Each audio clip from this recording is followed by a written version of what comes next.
Doctor ortho Ayurvedic oil and capsule. अब दर्द भी घुटने टेकेगा। नोएडा इंटरनेशनल एयरपोर्ट से कमर्शियल फ्लाइट शुरू। एयरपोर्ट के लिए पुश्तैनी जमीन देने वाले किसान पहली फ्लाइट से पहुंचे लखनऊ। सीएम योगी ने किसानों का किया स्वागत। किसानों से संवाद में सीएम योगी ने कहा, किसानों ने जमीन देकर विकास की नींव रखी। एयरपोर्ट बनने से जेवर का हुआ कल्याण। बाराबंकी पहुंचे उप मुख्यमंत्री ब्रजेश पाठक ने साधा सपा कांग्रेस पर निशाना। कहा, जनता सपा कांग्रेस की सच्चाई जान चुकी है। सपा सरकार में गुंडे, माफिया और बदमाश फलते फूलते रहे, लेकिन योगी राज में कानून व्यवस्था मजबूत हुई। यूपी के विकास को मिली उड़ान।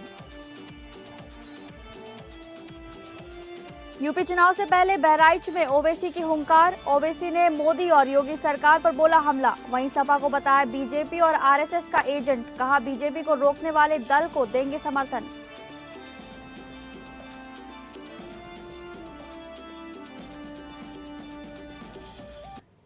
नमस्कार, मैं हूं डॉक्टर प्रसून। आज चर्चा योगी पुनर्जागरण काल की। चौंकिए मत, सीएम योगी आदित्यनाथ के सुशासन मॉडल ने तुष्टीकरण की राजनीति को जड़ से उखाड़कर सांस्कृतिक राष्ट्रवाद और आधुनिक विकास के अनूठे समन्वय से यूपी की पूरी तासीर बदल दी है। यही नहीं, दशकों से पिछड़ेपन के दंश को झेल रहे यूपी को बीमारू राज्य की श्रेणी से निकालकर नए भारत का सबसे शक्तिशाली ग्रोथ इंजन बना डाला है। इस राष्ट्रवादी योगी पुनर्जागरण काल के दो सबसे मजबूत स्तंभ हैं, यूपी का आर्थिक कायाकल्प और दूसरा मुस्लिम समाज के शोषित बच्चों को मुख्य धारा से जोड़ने के लिए किया गया ऐतिहासिक मदरसा सुधार कार्यक्रम। आपको बता दें कि उत्तर प्रदेश के मदरसों को वोट बैंक की राजनीति की प्रयोगशाला बनाकर छोड़ दिया गया था। योगी सरकार का मदरसा ओवरऑल यानी मदरसा सुधार महज एक प्रशासनिक व्यवस्था नहीं, बल्कि नौनिहालों को जाहिलियत से छुड़ाने का एक ऐतिहासिक महाअभियान है। सर्वेक्षणों के माध्यम से राज्य के 8500 से अधिक गैर मान्यता प्राप्त और अवैध रूप से संचालित मदरसों की पहचान की गई, जो संदिग्ध और चंदे के खेल में शामिल थे। बदले हालात में 2026 के मदरसा बोर्ड परीक्षाओं में 88.26% का शानदार प्रतिशत और उसमें भी छात्राओं का प्रतिशत 94.3% रहा, जो यह साबित करता है कि मुख्यमंत्री के कड़े फैसलों ने मुस्लिम समाज की बेटियों को सशक्त और राष्ट्रवादी चेतना से ओतप्रोत बनाया। मदरसों में राष्ट्रगान को अनिवार्य करना, एनसीईआरटी का पाठ्यक्रम लागू करना और पारदर्शिता के लिए उनका डिजिटलीकरण किया जा रहा है। एक समय उत्तर प्रदेश की पहचान दंगे, माफिया राज, भ्रष्टाचार, उद्योग धंधों से पलायन से होती थी। देश की अर्थव्यवस्था के लिए यूपी एक बोझ मान लिया जाता था, लेकिन अब जब सत्ता की कमान एक सन्यासी के हाथ में आई, जिसके अंतःकरण में केवल और केवल राष्ट्र प्रथम का भाव था, तो पासा पूरी तरह से पलट गया। अपराधियों के सफाई ने वैश्विक निवेशकों में भरोसा जगाया। Expressway, international airports, defence corridor के जाल ने यूपी को देश की दूसरी सबसे बड़ी अर्थव्यवस्था की ओर ढकेल दिया। आज उसी कानून व्यवस्था की बदौलत उत्तर प्रदेश 926 करोड़ से अधिक की विकास परियोजनाओं को जमीनी हकीकत में बदल रहा है।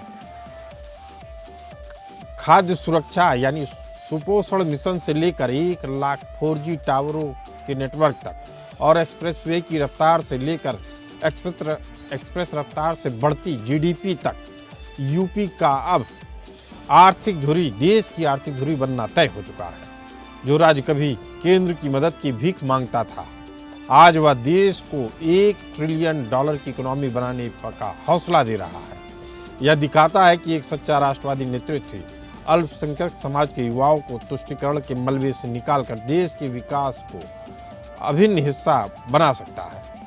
यह उन ताकतों के मुंह पर कराता तमाचा है जो धर्म की आड़ में राष्ट्र विरोधी और अलगाववादी मानसिकता को हवा देते हैं।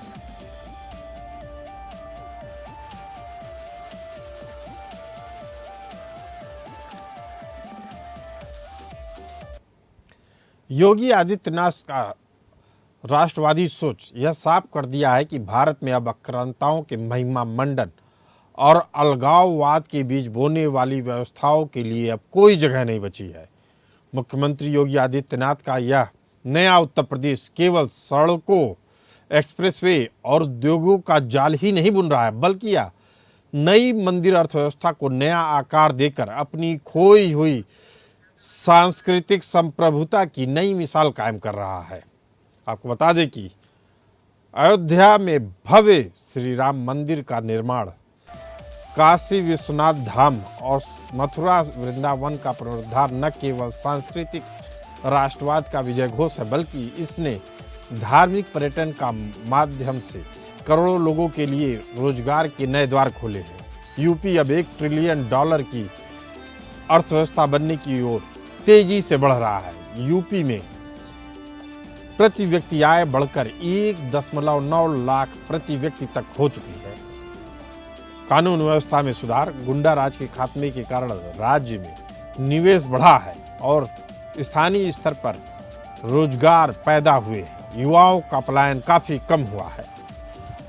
सीएम योगी ने दो टूक शब्दों में यह बता दिया है कि नया भारत उन आक्रांताओं का महिमा मंडन कभी स्वीकार नहीं करेगा जिन्होंने हमारी सभ्यता, हमारी मंदिरों और हमारी अस्मिता को कुचलने का प्रयास किया है।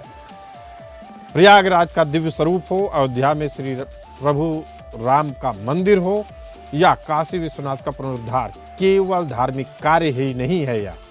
यह उस राष्ट्रवादी चेतना की पुनर्स्थापना है जो सदियों से गुलामी की मानसिकता को धोकर फेंक देती है। योगी आदित्यनाथ का राष्ट्रवाद केवल आर्थिक आंकड़ों तक सीमित नहीं है। सीएम योगी मानते हैं कि जब कोई समाज अपने सांस्कृतिक गौरव और इतिहास के प्रति सचेत नहीं होता, तब तक वह महान नहीं बन सकता।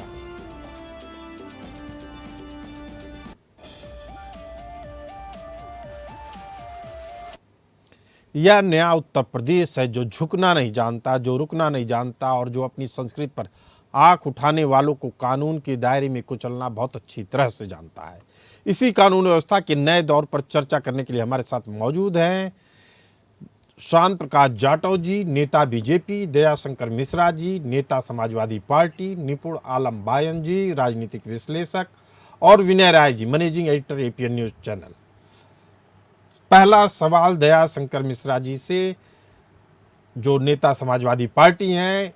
रिपोर्ट से साफ है कि योगी पुनर्जागरण के जो दो सबसे मजबूत स्तंभ हैं, एक है यूपी का आर्थिक कायाकल्प, दूसरा मुस्लिम बच्चों को मदरसे एजुकेशन से, पुराने वाले मदरसे एजुकेशन से हटाकर नए मदरसा कार्यक्रम में जोड़ा गया है। क्या आप योगी सरकार के दोनों मोर्चों के प्रदर्शन से संतुष्ट हैं?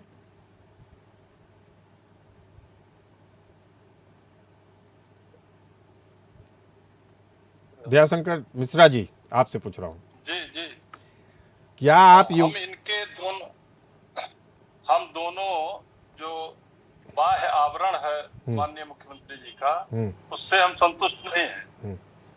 देखिए, किसी प्रदेश का विकास, किसी समाज का विकास, किसी देश का विकास तब संभव है जब सबको साथ लेकर के, सबका विश्वास जीत करके आप कोई काम करते हैं।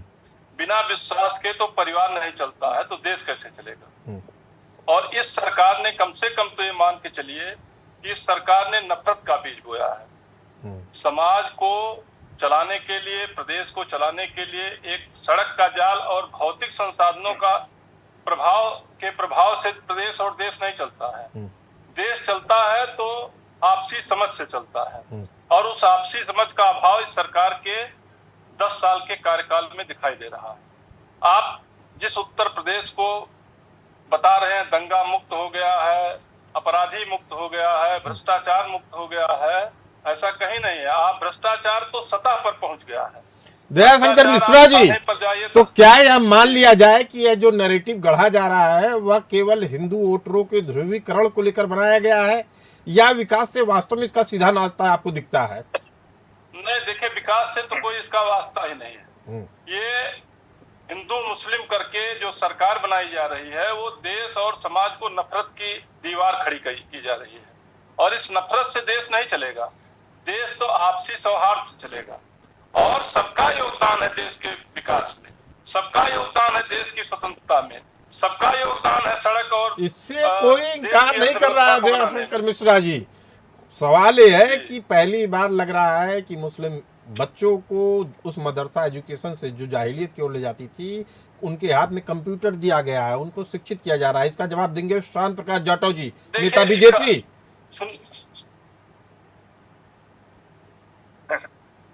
देखिए, जिस तरीके से पिछले 2 टेन्योर में भारतीय जनता पार्टी का शासन उत्तर प्रदेश में योगी जी के नेतृत्व में काम कर रहा है जी, सभी वर्ग को इसमें लाभ मिल रहा है, और विशेष रूप से जो मुस्लिम समाज, जिसको समाजवादी पार्टी और अन्य कांग्रेस जैसे दलों ने हाशिए पर पहुंचा दिया था, इनको नहीं आगे बढ़ने देना है किसी भी सूरत में। ये आधुनिक व्यवस्था के साथ में जुड़ ना जाए, ये अपराध में लिप्त रहे, इस प्रकार की जो योजना, और बहुत बढ़िया योजनाबद्ध तरीके से लोगों को ये पुष्ट किया करते थे। योगी सरकार ने उस सब चीज पर जो है अपने तरीके से बदलाव किया, और बदलाव में जो मदरसा है उन मदरसों को आधुनिक शिक्षा पद्धति के साथ में जोड़ने का काम किया। वैसे अटल जी के शासन में भी ये योजना शुरू हुई थी, मगर बीच में ये सब बंद हो गई। हमने उसको योगी जी के नेतृत्व में उत्तर प्रदेश में फलीभूत होते हुए देखा।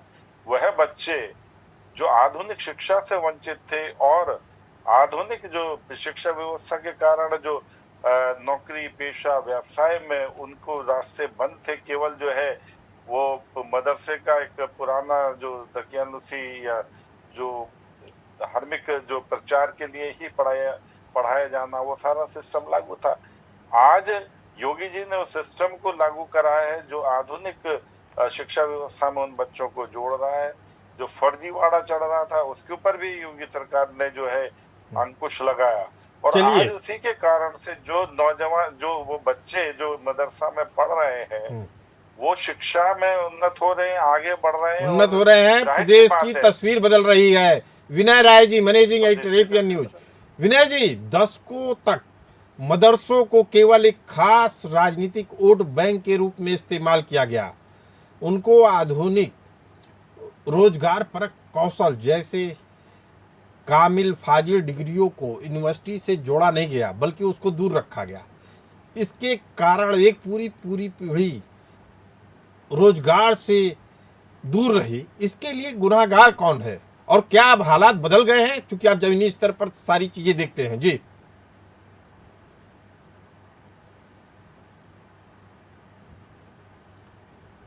विनय जी, आपको आवाज आ रही है हमारी? सबसे बड़ी बात है कि अगर मदरसों में दीन तालीम की शिक्षा दी जाती है या कहीं संस्कृत, आपकी आवाज आ रही है? मेरी आवाज आपको मिल रही है? जी जी,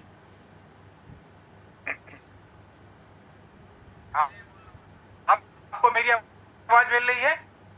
जी। और चाहे वो गुरुकुल कह लीजिए, संस्कृत विद्यालयों में जिस तरीके संस्कृत शिक्षा दी जाती है, हर व्यक्ति अपने तरीके से एक पाठ्यक्रम संचालित करता है। उसी तरीके से उत्तर प्रदेश मदरसा बोर्ड है जो अपने अपने पाठ्यक्रम तैयार करता है। लेकिन जिस तरह का जिक्र अभी हमसे पहले मेरे काबिल साथी बता रहे थे कि पहले भी प्रयास किया गया था कि खास तौर से मदरसों के अंदर आधुनिक शिक्षा को लाया जाए, और इसलिए 1993-94 में इस तरह की व्यवस्था लाई गई थी, जिसमें कंप्यूटर की बात कही गई थी, गणित के पाठ्यक्रम, विज्ञान के पाठ्यक्रम को लाने का प्रयास किया गया। उसका नाम दिया गया था मदरसा आधुनिकीकरण योजना थी, जिसके तहत ये प्रयास किया गया था। अभी 2025-26 में उत्तराखंड में 1 से 3 तक सीबीएसई बोर्ड के पाठ्यक्रम को लागू किया गया है। उत्तर प्रदेश में भी इस तरह की व्यवस्थाएं की जा रही है, क्योंकि कोई भी अभिभावक ये चाहता है कि उसका बच्चा पढ़े तो आगे जाए, दीन तालीम ले, इसमें किसी को कोई ऐतराज नहीं है। लेकिन बच्चा केवल दीन तालीम से नहीं काम चलेगा। हम केवल पूजा पाठ करें तो रोजगार कैसे पाएंगे? क्या हम केवल पूजा पाठ से अपना गुजारा कर लेंगे? तो सरकार की इच्छा है कि आप दीन तालीम भी लीजिए, लेकिन आधुनिक शिक्षा से भी जुड़ करके अपने रोजगार पर काम को काम कीजिए। जैसे इस समय आधुनिक युग में एआई भी जरूरी है, कंप्यूटर भी जरूरी है, साइंस भी जरूरी है, मैथ भी जरूरी है। विनय जी, बात इससे आगे है, बात इससे आगे है कि आखिर इन मुस्लिम बच्चों को कौन मदरसों तक ही सीमित कर दिया था? आखिर इन बच्चों के लिए कुछ तो सोचा होगा। चाहे उनको कट्टरवाद की पाठशाला में पढ़ा रहे हो तो उनकी कुछ और मानसिकता होगी, आज जब राष्ट्रवादी शिक्षा दी जा रही तो कुछ और मानसिकता होगी। तो असल में इन बच्चों का गुनाहगार है कौन? राजनीतिक दल, प्रशासनिक व्यवस्था है, या नाकामी? जी देखिए इसमें कोई गुनाहगार चिन्हित करने की जरूरत नहीं है। हम कह रहे हैं कि अगर कोई मौलवी जा करके कहीं नमाज पढ़ा रहा है या अपने दीन ईमान की बात कर रहा है, इसी लखनऊ में राबे हसन नदवी भी हुआ करते जो नदवा कॉलेज के संस्थापक थे जी। यही कल्बे सादिक साहब थे जो आधुनिक शिक्षा के जगत माने गए। वो कभी नहीं कहते थे कि चांद देख करके आप ईद तय करो, वो तो जिस समय ईद खत्म होती थी अगले साल की ईद की तारीख का ऐलान कर दिया करते थे। तो मेरा मत यह है कि भाई हर तरफ रूढ़िवादी लोग हैं, लेकिन अब धीरे धीरे अभिभावकों को भी समझ में आ रहा है और सरकारें इस पर दृढ़ संकल्पित हो रही हैं कि सिर्फ रूढ़िवाद से काम नहीं चलेगा। क्या आप बच्चों को सरकारों सिर्फ का तालीम रोल देकर बेहद तो अहम है, ये तो साफ हो गया अभिनय जी की बात से। लेकिन हमारे साथ राजनीतिक विश्लेषक निपुण जी हैं। निपुण जी, क्या धार्मिक और सांस्कृतिक स्वतंत्रता के अधिकार जो अनुच्छेद 30 कहता है कि आड़ में किसी भी संस्थान को आधुनिक सरकारी या राष्ट्रीय नियामक ढांचे से पूरी तरह बाहर रहने की छूट दी जा सकती है? देखिए शुक्ला जी, पहले तो मैं एक टिप्पणी कर दूं जी। देखिए पहले जब हम उत्तर प्रदेश की राजनीति को देखते थे तो वहां पर जाति, धर्म, तुष्टीकरण की चर्चा होती थी। लेकिन पिछले कुछ सालों से आप देखेंगे तो यूपी की पहचान में कुछ इंफ्रास्ट्रक्चर, निवेश, एक्सप्रेसवे, एयरपोर्ट, डिफेंस कॉरिडोर और खास तौर से लॉ एंड ऑर्डर की चर्चा होने लगी है। तो ये तो एक मैं मानूंगा कि उत्तर प्रदेश की राजनीति में एक सकारात्मक बदलाव आया है। अब आपने जिक्र किया आर्टिकल 30 का। देखिए आर्टिकल 30 में कहा गया है कि माइनॉरिटीज को अपने अकॉर्डिंग संस्थाओं को बनाने और उनके एडमिनिस्ट्रेशन करने का अधिकार होगा। लेकिन साथ ही वहां पे ये भी कहा गया आर्टिकल 30 के क्लॉज 2 में कि सामान्य जो लॉ हैं यानी कि जो जनरल लॉज हैं वो सब भी मदरसों पर या जो भी धार्मिक संस्थाएं उन पर लागू होंगे। कोई भी ऐसा नहीं हो सकता कि जो लोगों के अधिकार हैं, मूलभूत अधिकार, उनसे आप वंचित कर दें। भाई मैं एक सिंपल सी बात बोलता हूँ कि 21वीं सदी में केवल क्या धार्मिक शिक्षा से काम चल जाएगा?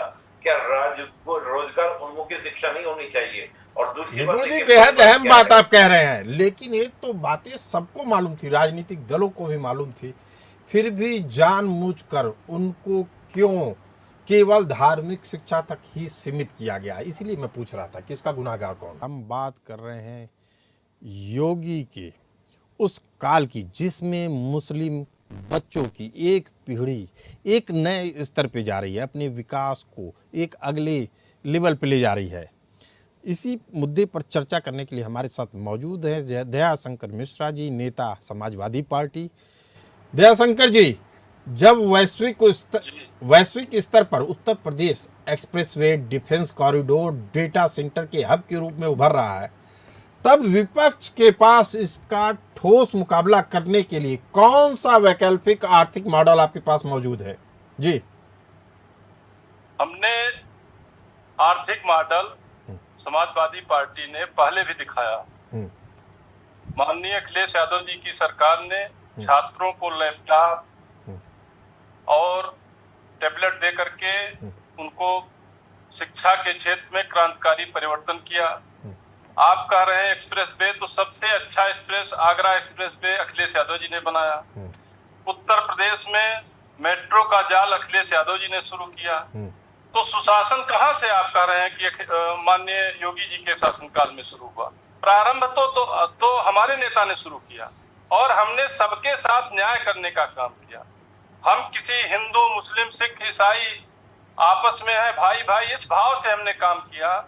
तो आज आप देख रहे हो ना, हिंदू मुस्लिम के नाम पर ही पूरी भारतीय जनता पार्टी। दयाशंकर मिश्रा जी, जो हम बात कर रहे हैं तुष्टीकरण की, तुष्टीकरण के कारण मुस्लिम नौनिहालों की, जो मुस्लिम बच्चे थे उनकी पूरी 2-2, 3-3 पीढ़ियां खप गई मदरसों में। अब आप उनसे क्या उम्मीद करते हैं? इसके लिए दोषी कौन है? देखिए मदरसों में ही नहीं पढ़े मुस्लिम बच्चे, तमाम बड़े बड़े विद्यालयों में पढ़ करके मुस्लिम बच्चों ने तमाम दीक्षा ली, शिक्षा ली। यानी आप भी मानते हैं कि मदरसा कल्चर को खत्म करना चाहिए था? नहीं, देखिए मदरसा कल्चर उनका अपना संस्कार है। नहीं, देश के बच्चे हैं, उनके बच्चे नहीं है, मुस्लिम के बच्चे नहीं हो सकते हैं, ये देश के भविष्य है। देखिए हम भी तो कह रहे हैं कि देश के बच्चे हैं, चाहे हिंदू का हो, चाहे मुस्लिम का हो, चाहे सिख का हो, चाहे ईसाई का हो, सबके बच्चे को शिक्षा का अधिकार है, सभी को शिक्षा लेने का अधिकार है, शिक्षा और सरकार को शिक्षा देने का अधिकार है। चलिए शिक्षा ठीक है। सबके विनय राय जी, योगी आदित्यनाथ का यह सनातनी और सख्त गवर्नेंस मॉडल क्या वाकई में सुशासन का नया वैश्विक पैमाना स्थापित कर रहा है, या यह सिर्फ बहुसंख्यकवादी नैरेटिव की एक आक्रामक पैकेजिंग है? अब देखिए, अभी हम लोग मदरसे के जिस इतिहास का जिक्र कर रहे हैं, 11वीं शताब्दी में इल्तुतमिश ने शुरू किया। वारेन हेस्टिंग ने पहला मदरसा अंग्रेजों के समय में शुरू किया कोलकाता में। हम कह रहे हैं सुधार नियत एक निरंतर प्रक्रिया है। आज की तारीख में अगर कोई व्यक्ति, हम कह रहे हैं अगर 1993-94 में मदरसा सुधार का एक प्रस्ताव लाया गया जिसमें घोषित किया गया कि मदरसे बाकी अपनी शिक्षाएं दें, लेकिन साथ में गणित भी पढ़ाएं, साथ में विज्ञान भी पढ़ाएं, साथ में कंप्यूटर भी पढ़ाएं, इस व्यवस्था को लागू करें। कोई चीज देखिए, कोई मजबूर नहीं कर सकता ना कि बच्चों को आप मदरसे में पढ़ाएंगे कि संस्कृत विद्यालय में पढ़ाएंगे। आज की तारीख में बच्चा, उसके अभिभावक स्वतंत्र है अपने बच्चों को कहाँ पढ़ाना चाहते हैं, किस तरह की शिक्षा देना चाहते हैं। आवश्यकता है बच्चों को और उनके अभिभावकों को अवसर देने की।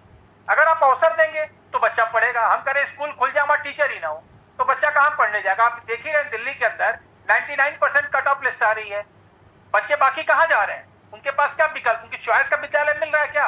अगर आबादी इतनी है, उसी अनुपात में क्या हमारे पास शिक्षा के केंद्र उस गुणवत्ता के हैं? तो सबसे बड़ी चीज है, सरकार को अपनी व्यवस्थाओं को सुधारना चाहिए, अच्छे क्वालिटी के शिक्षक नियुक्त करें, अच्छे शिक्षण संस्थान बनाएं और सारे विकल्प दें उनको। जो बच्चा जिस विनय राय जी, सीधा सवाल, योगी सरकार को इन दो पैमानों पे आप कितना नंबर देंगे 10 में से? देखिए, मैं कानून व्यवस्था को लेकर के जो एक जनरल मैसेज है कि उत्तर प्रदेश की सरकार कम से कम अपराधियों के मन में डर पैदा करने में कामयाब रही है। जो बाहर से इन्वेस्टमेंट आता है वो इस वातावरण पे आता है कि हम जिस प्रदेश में जा रहे हैं वहां हम सुरक्षित व्यापार कर पाएंगे। उसके लिए एक अच्छा माहौल उन्होंने देने का प्रयास किया है। और रहा सवाल डेवलपमेंट का, तो जाहिर सी बात है कि अगर मायावती जी ने यमुना एक्सप्रेस दिया तो अखिलेश यादव जी ने आगरा से लखनऊ का एक्सप्रेस वे दिया। आज की तारीख में Yogi Adityanath ji Bundelkhand, defence corridor, Purvanchal express way लगातार योजनाएं दे रहे हैं। अगर किसी ने एक दिया तो आगे चल के 3-4 दे रहे हैं। तो डेवलपमेंट निरंतर प्रक्रिया है और योगी आदित्यनाथ इस पैमाने पर खड़े उतरने की कोशिश कर रहे हैं। चलिए निपुण जी, अगर ये कहा जाए कि मुस्लिम नौलिहालों के यानी मुस्लिम बच्चों के लिए या योगी काल वास्तव में स्वर्ण काल है, उनके विकास के लिए स्वर्ण काल है, तो क्या यह जायज होगा? देखिए, मैं अगर ये कहता हूं कि अगर वोट बैंक की राजनीति से आगे बढ़कर उत्तर प्रदेश विकास बैंक की राजनीति कर रहा है तो इसमें दिक्कत क्या है? और अगर एक वर्ग को जिसका हम मानते हैं कि वो धार्मिक शिक्षा तक अपने आप को सीमित रखता था और वो आधुनिक शिक्षा से जुड़कर अगर रोजगार उन्मुखी शिक्षा की ओर बढ़ रहा है तो मैं मानूंगा कि भाई उन बच्चों के लिए कहीं ना कहीं उत्थान ही हो रहा है, विकास ही हो रहा है। और आज के दौर में अगर कोई व्यक्ति ये कहता है कि केवल धार्मिक शिक्षा से जीवन चल जाएगा तो मुझे लगता है कि कहीं ना कहीं ये दिमागी के दिवालापन है।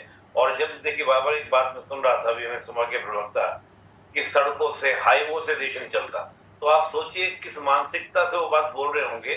नहीं, उनका ये कहना है कि समाजवादी पार्टी ने ही इसको शुरू किया था, आप लोग तो उसको आगे लेकर बढ़ रहे हैं। श्याम प्रकाश जाटव जी, आपसे सबसे अहम सवाल, आप कहते तो हैं कि सबका साथ सबका विकास, लेकिन राजनीतिक क्षेत्र में टिकटों का जब बंटवारा होता है तो उसमें कंजूसी कर जाते हैं। इसे किस तरीके से आप एक्सप्लेन करेंगे? जी, किस प्रकार की कंजूसी करते? जब राजनीतिक दल टिकट बांटते हैं तो अल्पसंख्यकों को, खासकर मुस्लिमों को टिकट देने में कंजूसी बरती जाती है, ऐसा क्यों? देखिए, जो भाजपा में सक्रिय कार्यकर्ता हैं, जिताऊ कार्यकर्ता हैं, उनको हम टिकट देते हैं। और इसमें ये पर्टिकुलर धर्म के लोगों को क्यों नहीं देते, मुसलमानों को क्यों नहीं देते, ये इस पर थोड़ी चलेगा। इस पर सरकार थोड़ी बनाएंगे, इस प्रकार हम जीत करके थोड़ी आएंगे। और जहाँ पर जरूरत होती है वहां पर देते भी हैं।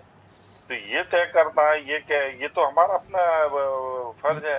यानी जिसका साथ मिलेगा उसको उसका उतना अधिकार मिलेगा। लेकिन अवैध मदरसों के सिंडिकेट को तोड़कर बच्चों के हाथों में लैपटॉप थमाना और बीमारू कहे जाने वाले सूबे को देश की अर्थव्यवस्था का सारथी बना देना, यह केवल एक संत और प्रखर राष्ट्रवादी सोच वाले राजनेता के ही बस की बात थी।